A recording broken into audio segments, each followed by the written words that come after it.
আজ আমি হাজির হয়েছি খুবই উপকারী একটি রেসিপি নিয়ে, যেটা আমাদের সবসময় কোনো না কোনো কারণে প্রয়োজন পড়ে।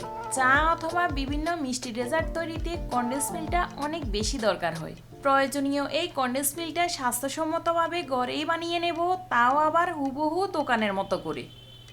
একটা পাত্রে মেজারমেন্ট কাপে 3 কাপ গরুর দুধ নিয়ে নিচ্ছি, তবে বাইরের কেনা লিকুইড মিল্ক দিয়েও করা যাবে সেমভাবে। এবার দুধটাকে নেড়ে ছেড়ে 2 থেকে 3টা বলক উঠিয়ে নেব।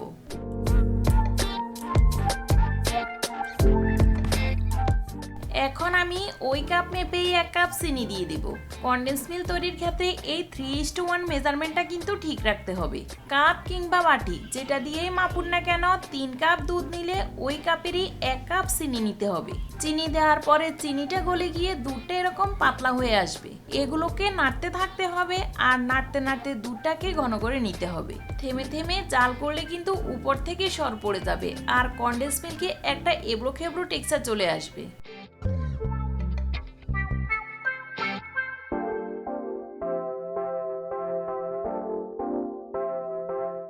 সাইড থেকেও সর পড়তে দেওয়া যাবে না, কিছু সময় পর পর সাইডগুলোকেও পরিষ্কার করে দিতে হবে।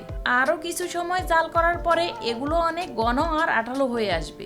এরকম কনসিস্টেন্সি নিয়ে আসতে আমার সময় লেগেছে চুলার মিডিয়াম হিটে প্রায় 20 থেকে 25 মিনিট।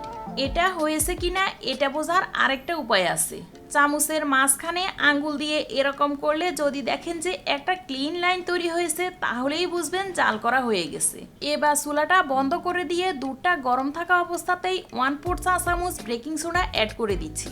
সোডা মেশালেই দেখবেন সাথে সাথে অনেক ফেনা হয়ে আসবে, আর ঠান্ডা হতে হতে একদম কনডেন্স মিল্কের টেক্সচার চলে আসবে।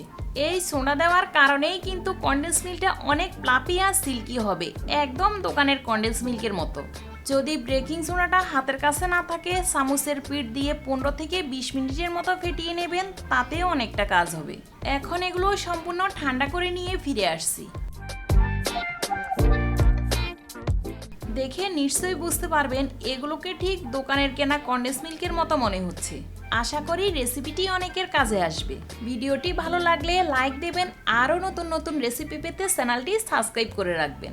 আজ এখানেই বিদায় নেব, ফিরে আসবো অন্য কোনো রেসিপি নিয়ে।